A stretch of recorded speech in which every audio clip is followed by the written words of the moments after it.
Om Sadashiva Samarambam Shankaracharya Madhyamam Asmadacharya Paryantam Vande Guru Paramparam Ishvaro Guratmeti Murti Beda Vibhagine Vyomabda Vyaptadehaya Dakshinamurtaye Namaha Sava Vedanta Siddhanta Gocharam Tamagocharam Govindam Paramanandam Satguru Pranatoshimaham Om Om Shanti Shanti Shanti Om Namastê. Bem-vindo todos. O resumo do capítulo 12, um resumo muito bacana, né?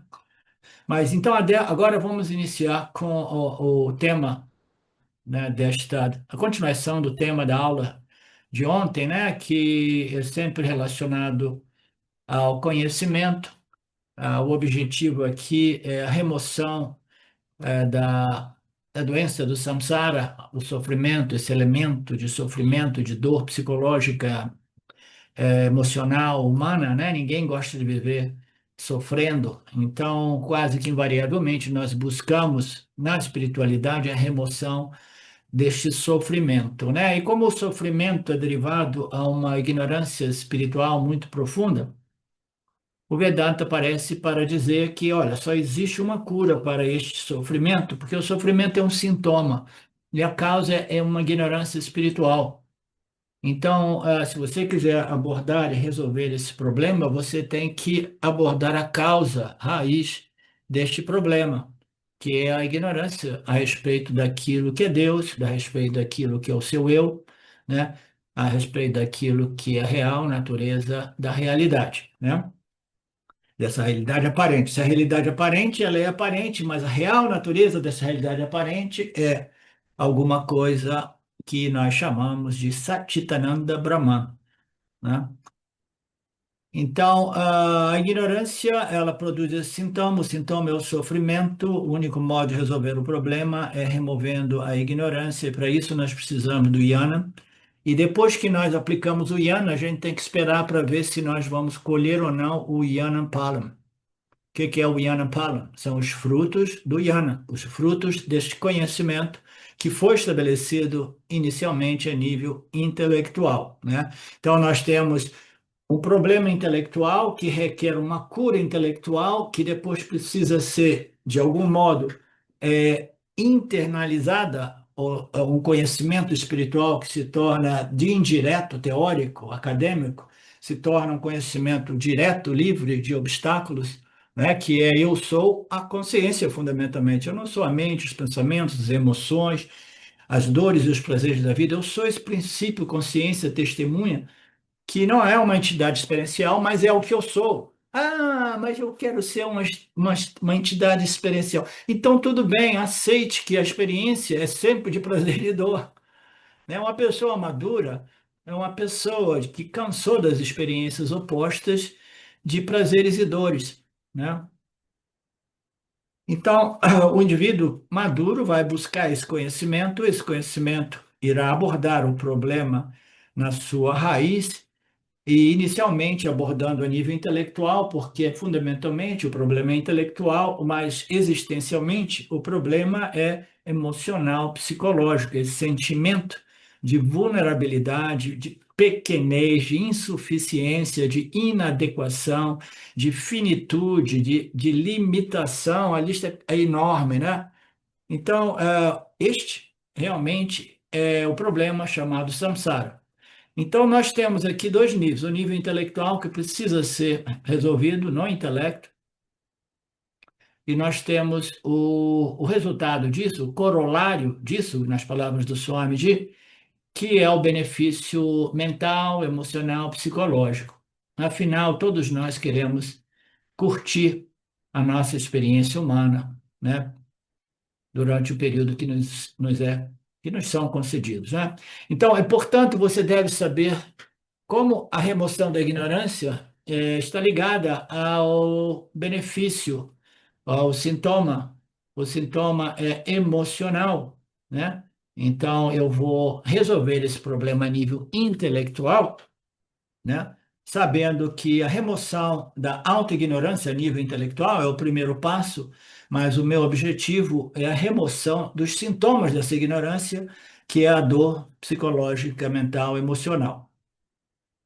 Existe uma conexão entre ambos e nós precisamos compreendê-la. No início, nós fazemos todo esse trabalho intelectual para colher o benefício emocional. Este é o fundamento do Vedanta. O Vedanta revela algo que é realmente radical, e inesperado e contestado e incompreendido pelos círculos filosóficos e pelos círculos espirituais por aí, tá? Ele diz que simplesmente o problema nosso é devido a uma identificação equivocada com o corpo, mente, sentidos. O Vedanta diz que a nossa natureza é simplesmente a consciência universal, pura, original, não dual, a única realidade. E o Vedanta diz que uma vez que você compreenda e permaneça devidamente, né, firmemente estabelecido na consciência como consciência, aí esse sentimento de pequenez, insuficiência, inferioridade, inadequação, limitação, tudo isso desaparece, porque tudo aquilo é realmente inerente ao complexo corpo, mente e sentidos. Então, o corpo, mente e sentidos vai compreender a sua real natureza, né?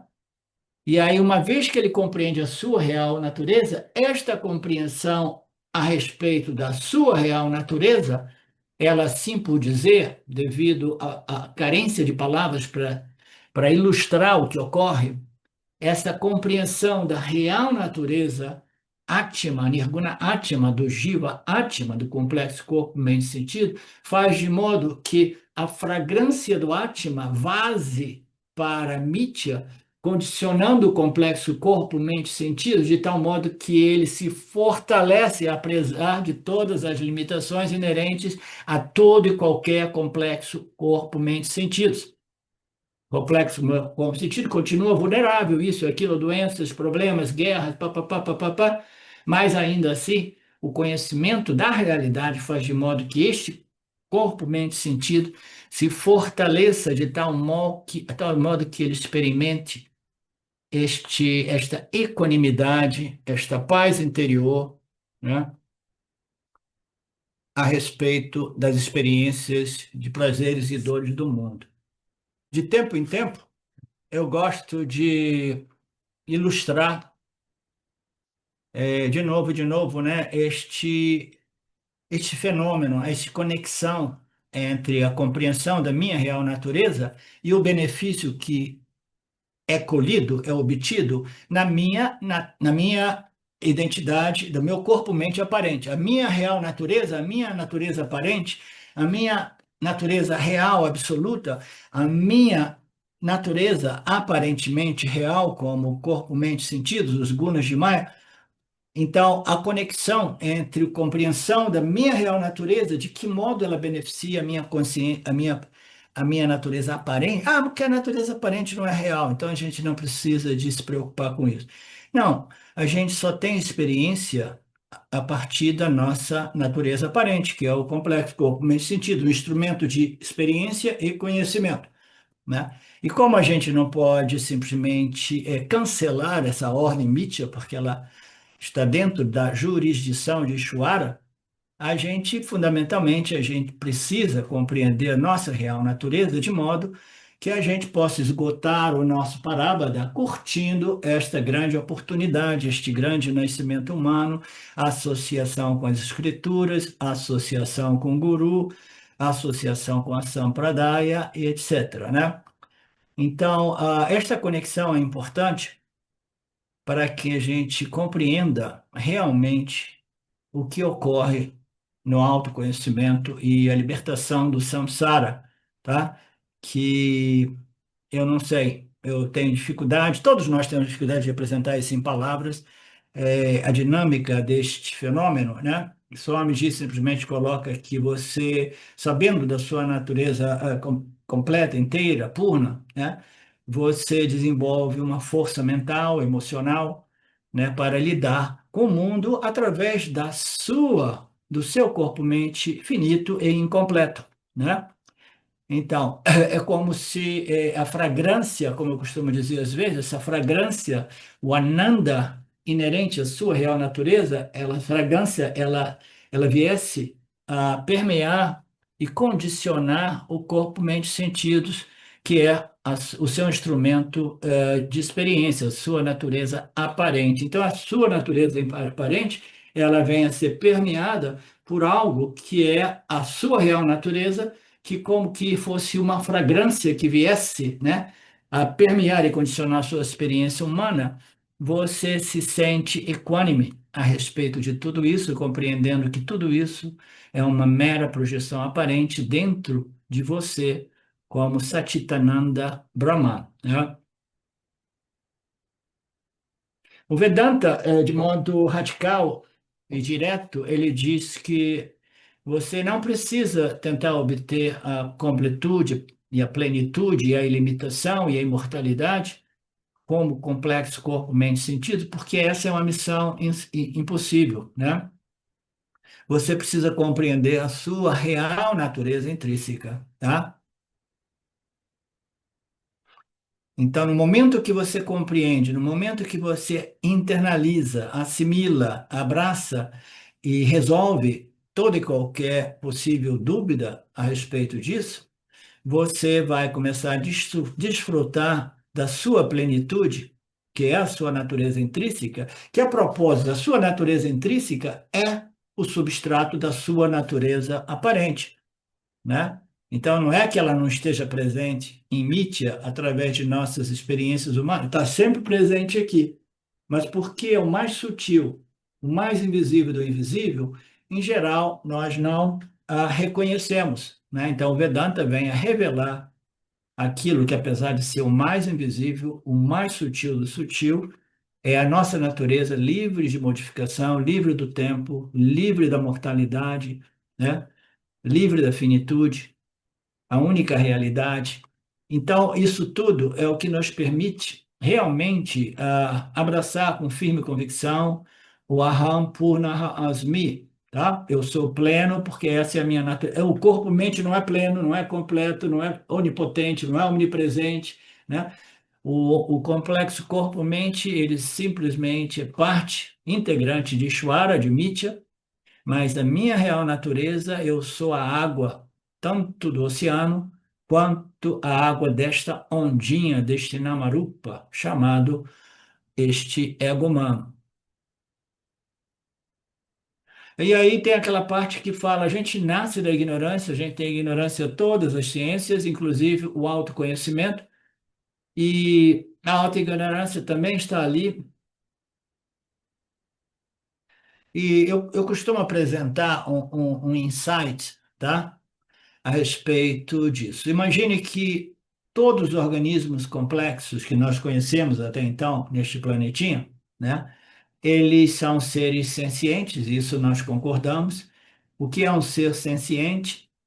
Senciente é ser que responde aos estímulos do seu meio ambiente, tá? Uma pedra não responde aos estímulos, né?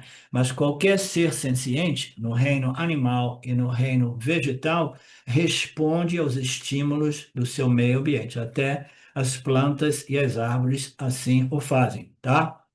E eles disputam espaço no céu para quê? Para obter o sol, que é indispensável para as fotossíntese. Então, eles estão sempre respondendo ao seu meio ambiente, aos estímulos que chegam, tá? Então, isto é um ser senciente. Imagine, então, que um ser humano, que é um ser, é um organismo senciente, mais complexo, ele chega a um ponto que ele se dá conta que eu sou e eu existo, né? A árvore não se dá conta de um pensamento consciente, eu sou e eu existo, né?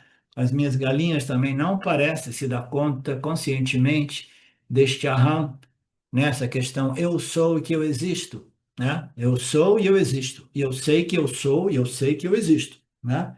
Então, este pensamento, ele invariavelmente ele traz uma consequência inevitável. qualquer organismo vivo que seja existente conscientemente, saiba que ele existe conscientemente, qual é, qual é o desdobramento inevitável disso? Imagine que você diz, eu sei, eu sou, e eu sei que eu sou, eu existo, e eu sei que eu existo. E aí, o que que ocorre? Este organismo precisa saber. Então, tudo bem, eu sou e eu existo, mas eu quero saber o que que eu sou. É inevitável. Qualquer organismo vivo que produz, que passa por esse processo de ser consciente de sua existência, invariavelmente ele vai saber, tudo bem, agora eu sei que eu existo, mas eu quero saber o que que eu sou. Você entende a conclusão lógica, né? E aí, quando este organismo que sabe que ele é, sabe que ele existe, sabe que ele é consciente de sua existência, ele invariavelmente ele precisa de se definir. E ele invariavelmente se define como corpo, mente, sentidos, né? Porque a sociedade inteira vai devolver para o indivíduo esta definição, esta conclusão equivocada. Então, a gente consegue compreender o quanto profundamente arraigada seja esta ignorância, né? Esta conclusão é errônea, né? Ela é inevitável porque o indivíduo nasceu ignorante de sua real natureza plena, inteira e completa, e a ignorância a respeito disso vai permitir, né, uma projeção ou sobreposição, significando dizer uma definição de identidade que é uma conclusão errônea. Eu sou o corpo, mente, sentidos, tá? Essa conclusão errônea é aham, apurna, eu sou incompleto. Apurna significa eu sou incompleto, limitado, insuficiente, inadequado, né? Esta conclusão está em qual nível? Está em nível intelectual, de qualquer modo, sempre. Essa ignorância pertence ao intelecto. O erro, né, o erro de apreensão, o erro de conclusão equivocada também pertence ao intelecto.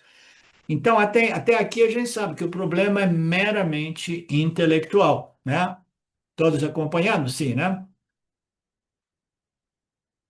Então, o que que ocorre? Quando eu me sinto incompleto, naturalmente eu tenho um desejo de quê? De resolver esse problema, porque se sentir limitado, vulnerável, finito e incompleto, não é uma experiência bacana, né? Todos nós nos sentimos frágeis, inseguros, temerosos, quando nós nos definimos como incompleto, inadequado, insuficiente, né? E limitado, finito, entre outras coisas. Então, quando eu me sinto naquela condição, eu sofro, né? E aí eu tenho o desejo de remover esse sofrimento, né? Mas eu continuo lutando na vida para me tornar purna, para me completar. Eu continuo lutando na vida com o objetivo de me completar por vários métodos. Quais são os métodos, né? Correndo, correndo, correndo no mundo para ver, manter, obter, evitar, né? E como se essas realizações de coisas do mundo pudessem restabelecer um sentimento de plenitude, completude, ilimitação e infinitude, né? Só me gosta de apresentar este exemplo da pessoa, a criança gosta de brincar com um balão, o balão, aquele balão de gás, né? E às vezes o balão de gás tem uma cordinha, a cordinha se rompe, ou a criança deixa a cordinha ir embora, e aí ela perde o balão, né? Então, este apego é natural, a criança vai chorar, meu balão foi embora, etc, etc. Mas na medida que a criança cresce, ela já não dá mais tanto valor àquele balão a gás, né? Ela sabe que um balão a gás simplesmente não tem nenhum impacto positivo na sua autoestima, no seu senso de identidade, é simplesmente uma brincadeira, um joguinho, né? Um balão, né? Ela não vai completar a criança, né? Então, mais tarde, a criança vai passando a se apegar a outros fatores, outras coisas, pessoas, situações, tais quais família, esposo, namorado, entre outras coisas, com o objetivo de buscar segurança e completude. E aí o Swami faz uma ilustração típica da cultura indiana, principalmente 20, 30, 40 anos atrás. O meio de transporte mais comum lá eram as motos, lambretinhas, né? Lambretinhas no início, depois as motos. Então, é uma situação, um quadro muito bacana e interessante ver uma família inteira numa lambretinha, né? Às vezes vocês veem aí no YouTube os vídeos mais antigos de uma família de marido, mulher, três filhos, e um porco, e uma galinha, tudo numa lambretinha, né? É, Navegando, né? Viajando nas estradas superlotadas da Índia, né? Então, aqui ele fala que é como aquela pessoa que olha, vê, né, outras pessoas na lambretinha e tem sempre uma mulher, uma esposa, né, atrás deles, né, abraçando aquela barriga gorda, né, que o indiano também ficou gordo, né? Então ele fala, as pessoas se sentem incompletas porque ninguém está sentado atrás colocando a mão naquela barriga redonda, né? Então ele dá aquela brincadeira, todo mundo ri, né? Mas agora eu obtive alguém que senta na minha moto e abraça minha barriga redonda, portanto eu me sinto completo. Mas essa plenitude, completude, ela é uma ilusão porque ninguém sente completo através de nenhum ganho de desejos de coisas mundanas, né? Em Bradaranya Upanishads, ele diz, ele estava feliz, portanto ninguém é feliz quando está sozinho. Ele não estava feliz porque ninguém está realmente feliz quando está só.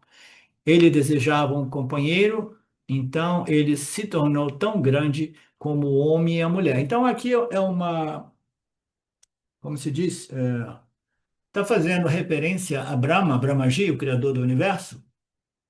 É como se ele estivesse tão sozinho, né, que ele falou assim: não, eu vou criar a pluralidade, a diversidade, de modo que eu pare, né, de sofrer esta solidão, né, entediante, etc, etc, né? Então ele se tornou tão grande para se tornar as dualidades dos polos opostos, entre eles o homem e a mulher.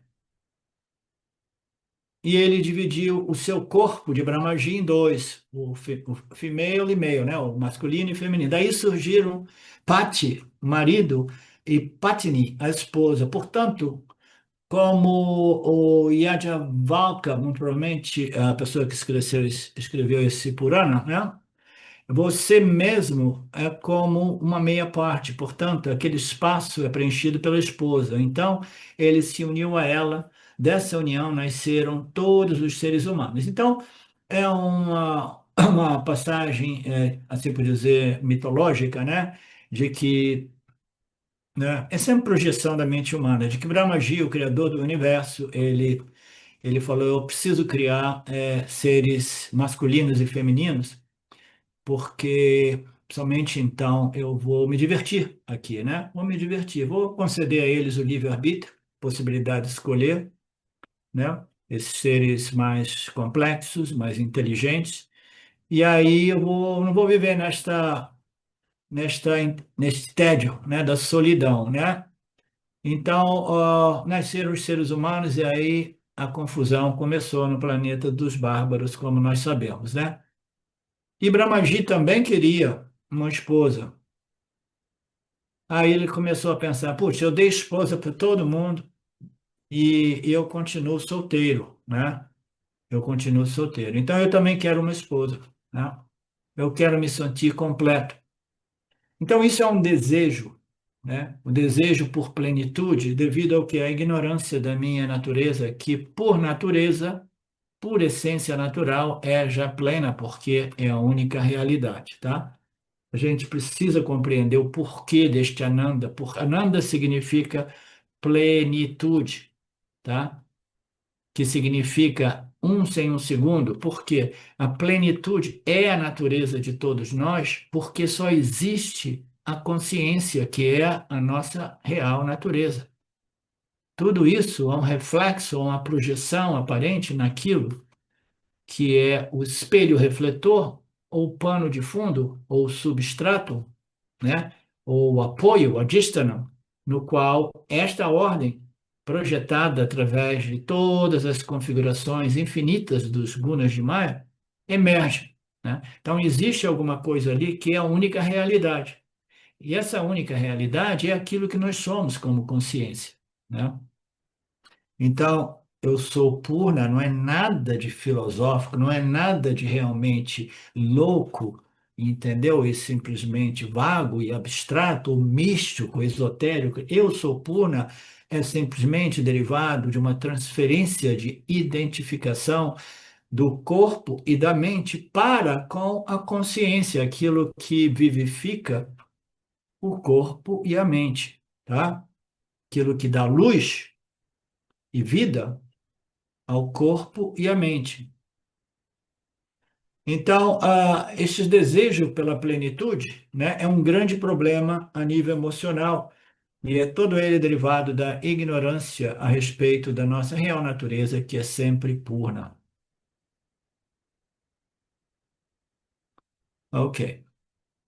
Este, este desejo por este apurnativam kamaha, desejo insatisfeito, é a mudança do problema do intelectual para o emocional.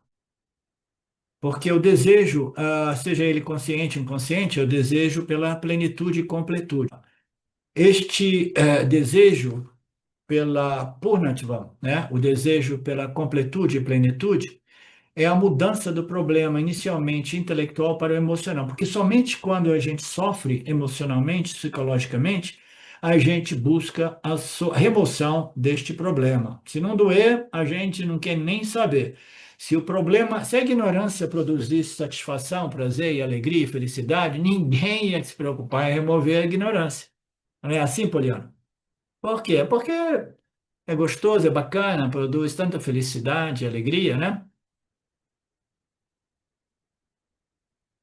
Então, o problema que é intelectual, ele se reflete no emocional, e eu estou tentando buscar a plenitude através do ganho dos meus, realização dos meus objetos de desejo, e toda vez que tem uma obstrução, aí eu começo a sofrer mais, mais evidentemente, da doença do samsara, que é o que? A irritação, a raiva, a frustração, porque existe obstáculo entre o meu desejo e o objeto do meu desejo.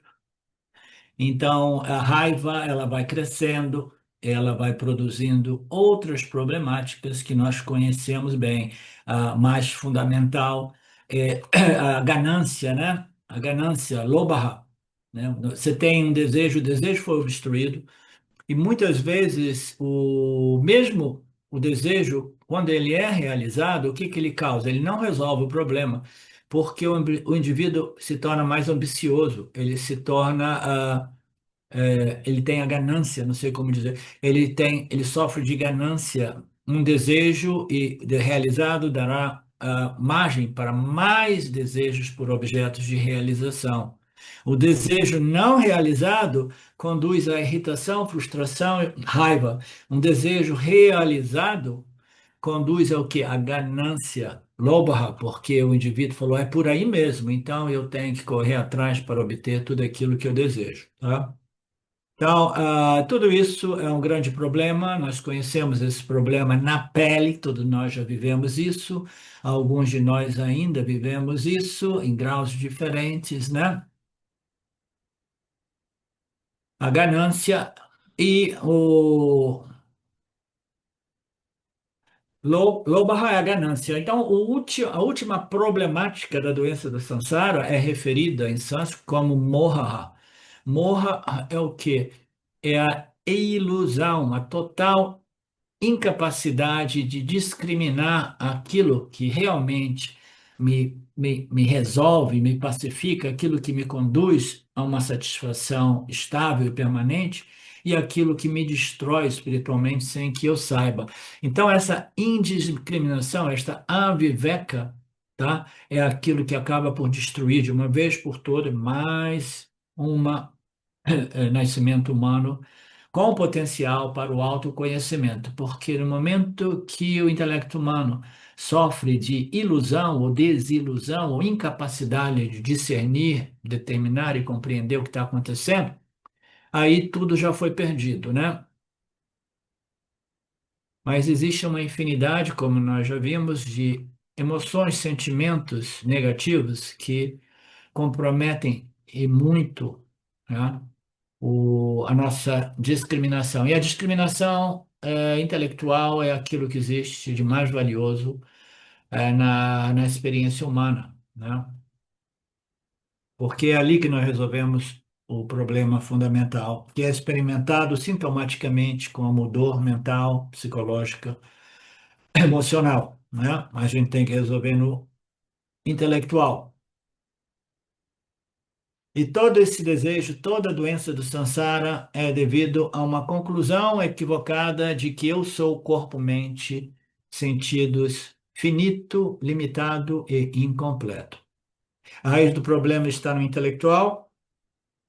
O problema é uma emoção, mas a raiz é intelectual, portanto, você precisa trabalhar na raiz do problema, que é no nível intelectual.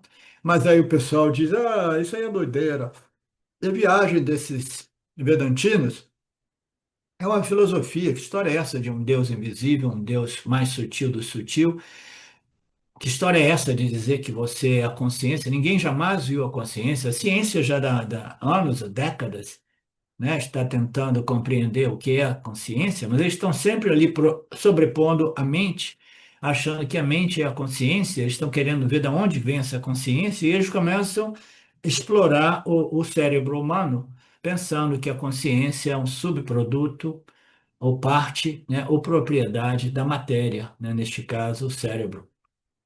Então, as pessoas não compreendem que existe uma consciência não dual, universal, original, né, que é livre e independente da matéria, do corpo-mente, mas ainda assim sem a qual nada é possível, nada existe realmente.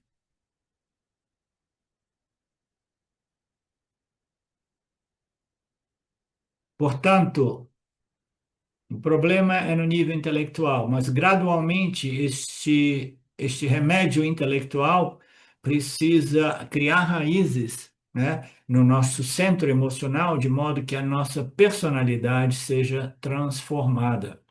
A personalidade, ela será condicionada, né, ou influenciada pela compreensão da minha natureza sempre cheia, completa, não dual, consciência.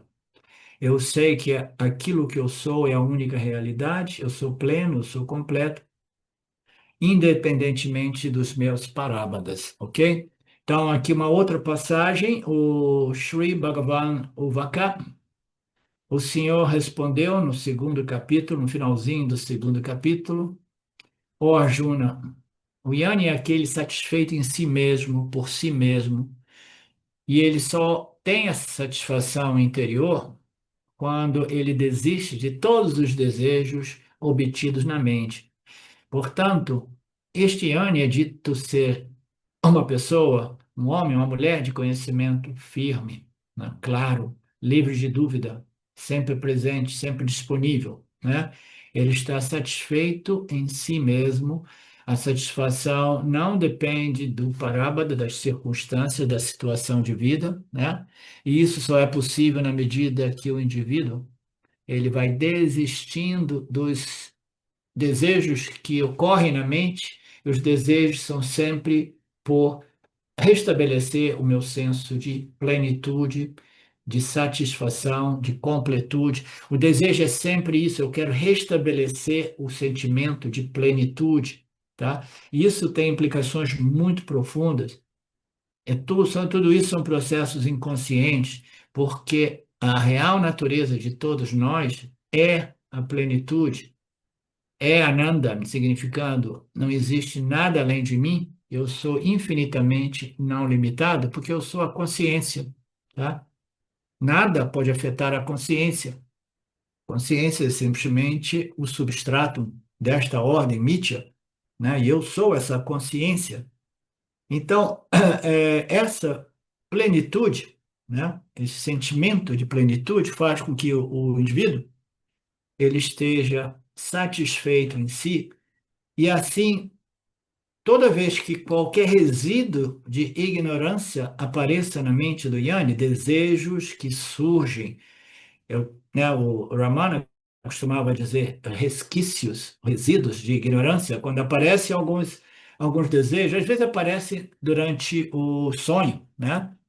Então, os desejos, na medida que eles aparecem na mente, né, eles são simplesmente ignorados, negligenciados. O Yanni, esta pessoa de conhecimento firme, desiste de todos os desejos obtidos na mente, tá?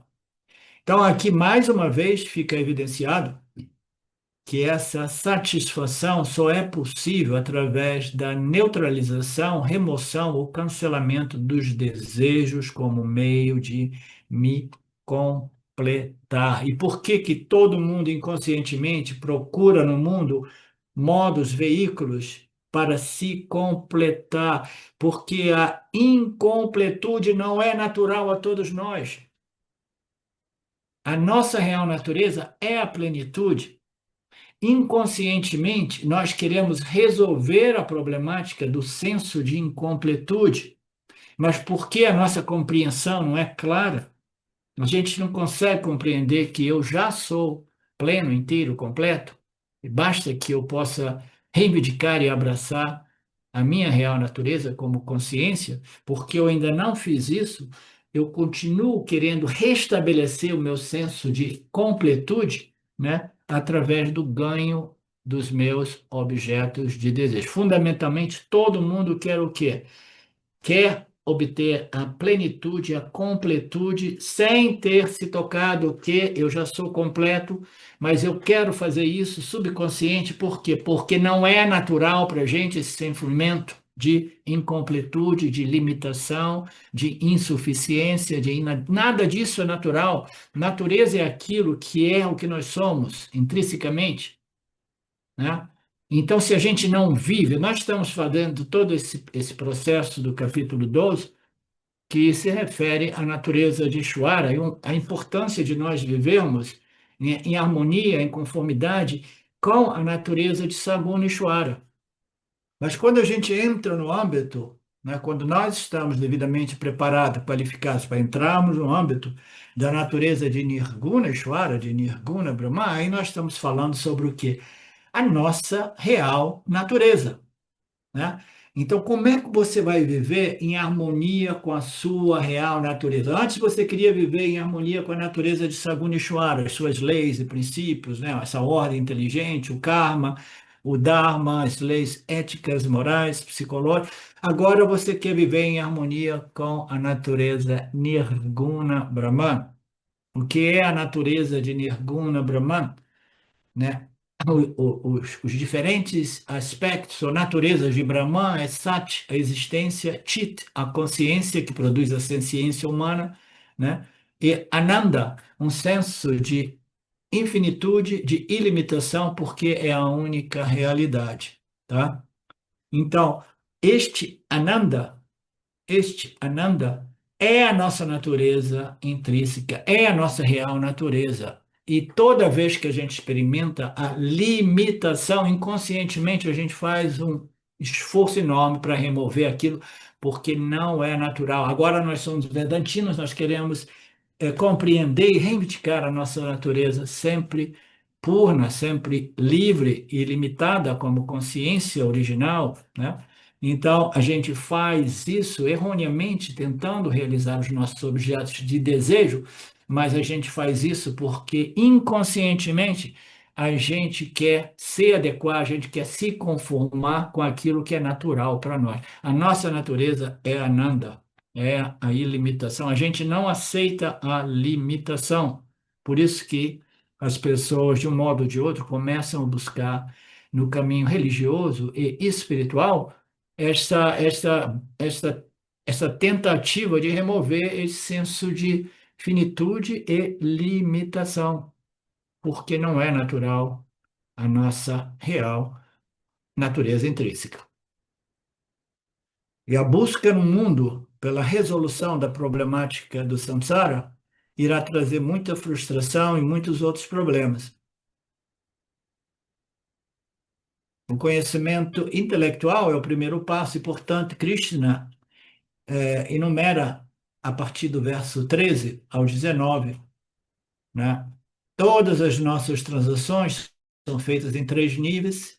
Eu sou um fazedor carta, né? Eu realizo diversas ações.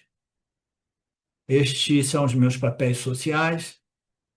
O segundo papel que eu tenho é como aquele que recebe, né, de volta as circunstâncias da vida, as variadas circunstâncias da vida. As experiências chegam a mim, então estes são dois aspectos da nossa experiência humana em relação ao fazer e receber os resultados, né? Eu faço como um carta, um fazedor de ações, né? E eu recebo como Bhokta, aquele que recebe os parábadas, os resultados. E aqui é apresentado um terceiro aspecto da nossa natureza humana, que é o pramata, tá?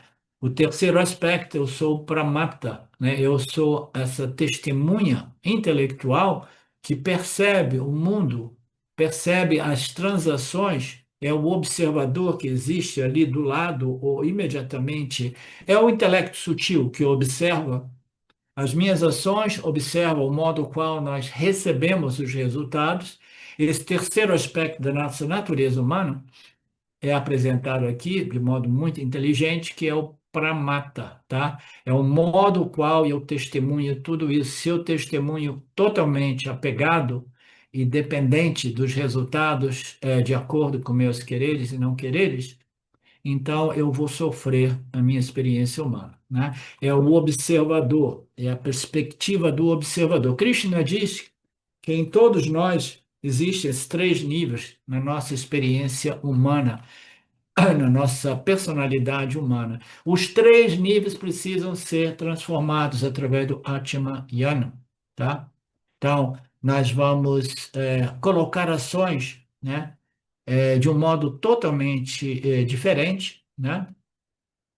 E nós vamos colocar ações, sabendo que os meus papéis sociais me compelem a agir.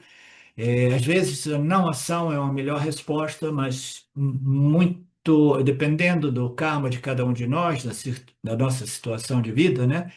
Se você é um grihasta, você é chamado a responder aos estímulos constantemente. Então, o modo qual você responde, em harmonia ou não com as leis do Criador, né? Você vai desenvolver uma personalidade mais saudável, mais equilibrada, mais forte, né? Então, como você recebe também como Bhokta, você vai receber esperneando, dando chilique, né? Brigando com Deus, brigando com os vizinhos, isso e aquilo, né? Então, o modo que nós recebemos também precisa ser transformado. E o terceiro nível, como pranata, é a nossa perspectiva objetiva do Karta e do Bhokta. A gente vê objetivamente o Karta e o Bhokta, e a minha perspectiva foi transformada também, tá? Através do Atmayana, através desse conhecimento espiritual, eu vejo o meu fazedor e o meu recebedor objetivamente. Então, esta objetificação a respeito do meu fazedor Karta e do meu recebedor Bhokta também é um sinal de grande transformação. Você vai vendo isso objetivamente, sem estar identificado como fazedor e como recebedor. Afinal de contas, o autoconhecimento, o moksha, o fruto deste autoconhecimento, nada mais é do que uma capacidade de objetivar o fazedor e o recebedor, que, em outras palavras, de objetivar, né, essa identificação no fazedor, no recebedor como recebedor, com uma perspectiva de despaixão ou vairagya, ou não apego, não identificação com o fazedor. Então, isso é o ego sendo transformado. É o ego, este princípio, né, observador, que está sendo transformado de modo que ele, pá, já não se identifica como o fazedor e o recebedor, tá? Então, qual é a transformação como carta? Eu já antecipei, minhas ações não nascem mais desse sentimento de incompletude, não nascem mais a partir desta ignorância intelectual que diz que eu sou de natureza incompleta e eu preciso mudar o meu status, né? Mas não é porque eu sou incompleto, eu estou fazendo ações, né? Simplesmente em harmonia com o Dharma, né? Eu não faço para obter Purnatva, eu passo a partir da compreensão de que a minha real natureza é purna. Portanto, eu, através desse corpo, mente e sentidos, faço ações, né, a partir desta satisfação, dessa plenitude, desta paz interior. Eu não faço isso para obter felicidade, eu faço isso a partir da felicidade, eu não faço isso para me completar. As minhas ações servem somente o propósito de adicionar valor, tá, ao campo. Não existe mais nenhum motivo por trás das ações que não sejam fazer ações em harmonia com as leis do Criador aparente. Sem nenhuma expectativa, se os frutos forem punha, ótimo. Se os frutos forem papa, ótimo também. Não está dentro do meu campo de controle. A minha natureza é consciência. Os karma palas são sempre punha papa e eu permaneço livre e independente como esta testemunha consciência, Chaitanya, livre e independente das identificações com o fazedor e o recebedor. Então, como carta, existe uma transformação, a preocupação vai embora, a tensão vai embora ou diminui muito, né? Então, essa é a mudança a nível do carta, né? Quando eu sou pleno e completo, uma mente tem plenitude, sempre expressará apenas amor. A plenitude se expressa na forma de amor e compaixão. Então, o indivíduo recebe tudo, né, com esta equanimidade, com esta compaixão, com esta equanimidade, que é um sinal de transformação naquele aspecto da nossa natureza humana, que é o bhokta, aquele que recebe o parábhada de momento a momento, né? Terceira transformação, a ação vem do amor, compaixão, o receber também vem de uma compreensão que produz a devoção e reverência a Saguna Ishwara, né? Recebe tudo como prasada. A mente não está perturbada, tanto na ação como no recebimento. Portanto, toda ação se torna apropriada. É uma ação inteligente, uma ação perspicaz. Assim como um karta, seu motivo não é a realização, como quarta, vem da realização e da compaixão. Similarmente, como um Bhakta Krishna diz, o Bokta ele já está recebendo tudo a partir deste ângulo profundo, ângulo de compreensão, que é o Aham Purnasmi. Eu já sou Brahman, eu já sou Purna, eu sou completo, sou inteiro, eu sou a consciência, só existe a consciência na realidade. Então, ele recebe uma imunização a nível emocional, de modo que ele não é vulnerável àquelas perturbações tão comuns à experiência humana. Portanto, paciência, liberdade de reação impulsiva, perturbações emocionais muito fortes, na verdade, é uma pessoa emocionalmente imunizada, é um bhokta que tem uma força mental e emocional para receber os parábadas sem perder o equilíbrio, sem perder a discriminação, sem desabar, né? Então, essa resistência emocional é o segundo benefício, e isso está tudo ligado com a história que eu vou contar para vocês no início da segunda aula de hoje, tá? Com base na conversa que eu tive com um dos meus alunos.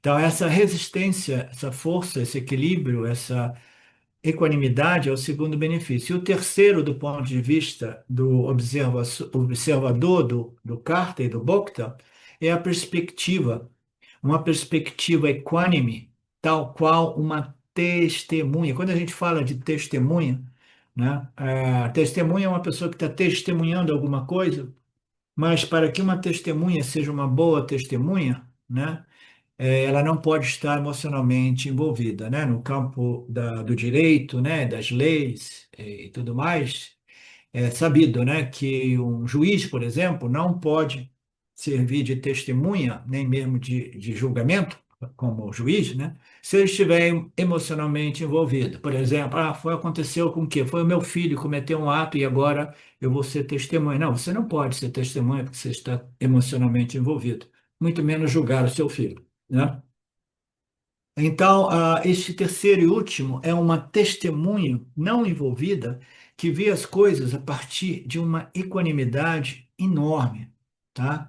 Então, ele vê as ações do fazedor e ele vê o recebimento, mas ele só possui esta equanimidade, essa perspectiva a partir do conhecimento, se este conhecimento estiver já bem estabelecido para transformar o Karta e o Bokta, tá?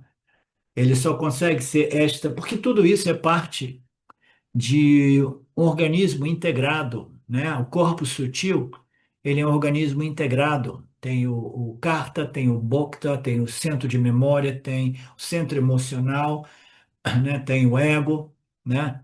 Então, essa transformação do carta, do fazedor, o sentimento que eu faço por isso, isso e aquilo, e eu recebo de um modo tal, dependendo do meu nível de evolução, né? Então, na medida que o arta, carta e o bhakta vão sendo transformados, o observador vai se tornando sempre mais equânime, tá?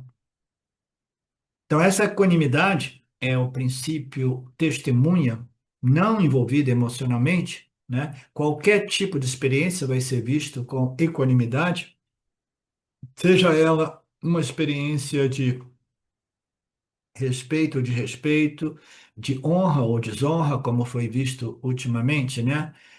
Nesses versos do capítulo 12, é aquele que transcendeu todos os pares opostos, entre eles, né? A honra e a desonra. As pessoas te amam, te odeiam, condições favoráveis e desfavoráveis. Sukha, os prazeres da vida, dukkha, os desprazeres da vida, o frio, o calor, como representação de um par oposto muito bacana. A mente desfruta de um samatva, equanimidade, ok? O que significa que o indivíduo ele transcendeu ou ele está livre dos gostos e desgostos, quereres e não e quereres vinculativos, tá?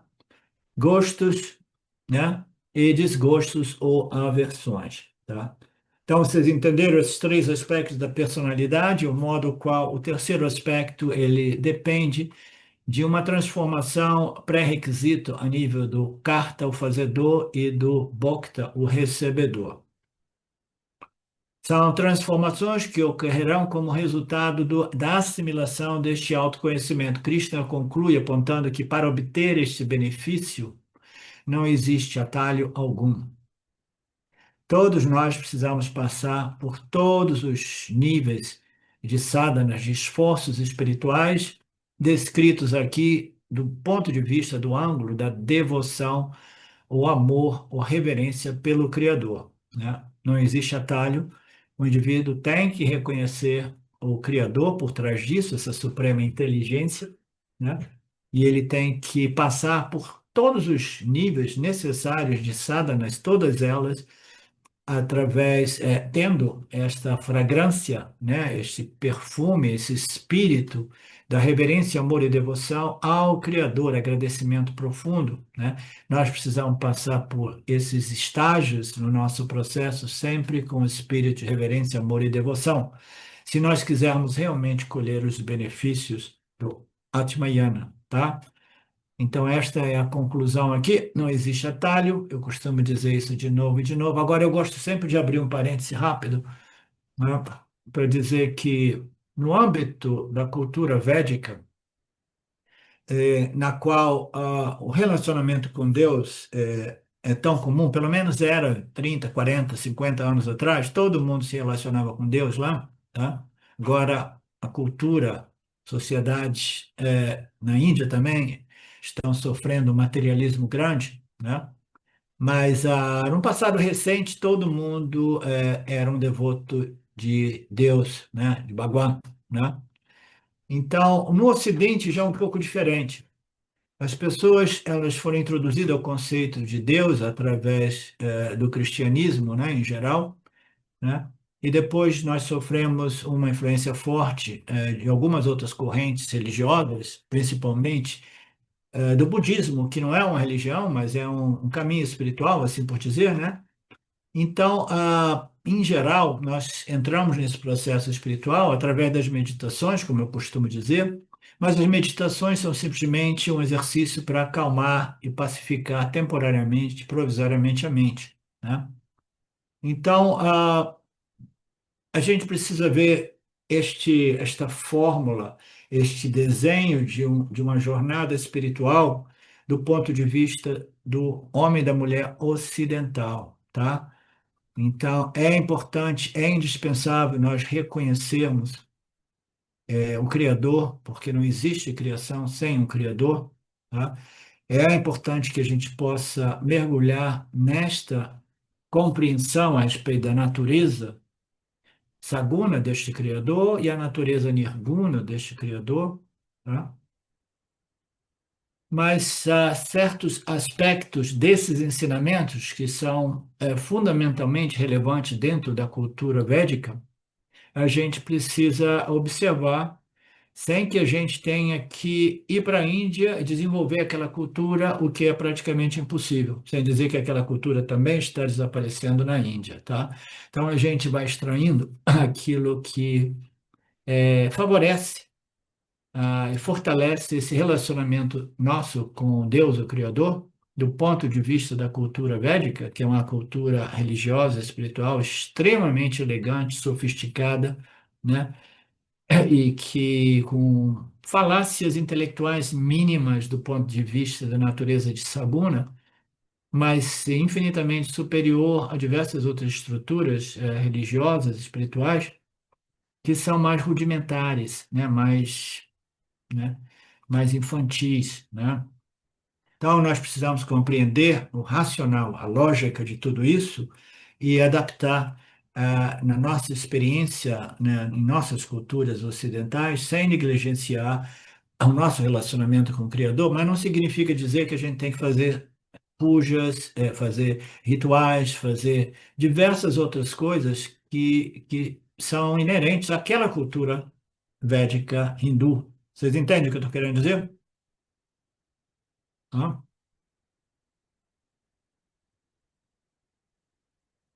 Então, quais são os cinco estágios? Nós lembramos bem, né? O primeiro é um Karma Yoga de nível número um, né? Estágio um do Karma Yoga, que a gente compreende. Eu trago Deus para a minha vida, mas eu quero o que eu quero, quando quero, do modo que eu quero, mas eu vou observar Deus e eu vou invocar Deus e depois eu vou crescendo. Então, todos esses aspectos, ensinamentos, eles são muito facilmente familiares para nós, se a gente, né, começa a ver a elegância e a lógica impecável por trás de tudo isso, né? Então a gente vai adotando os aspectos dos ensinamentos que são facilmente identificados e facilmente relacionados à nossa experiência do dia a dia aqui no Ocidente. E no capítulo 12, 20 de um texto aqui, ele diz: aqueles devotos que me mantêm como objetivo principal e que seguem fielmente esse ensinamento é dármico, né?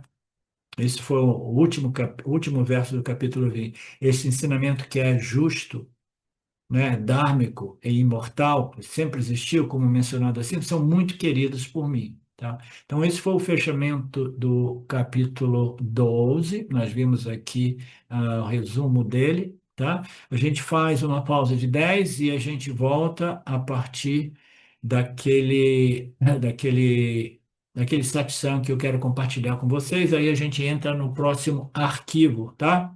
Om Purnamada Purnamidam Purnamudachyate Purnasya Purnamadaya Purnameva Vashishyate Om Shanti Shanti Shanti Om Namaste.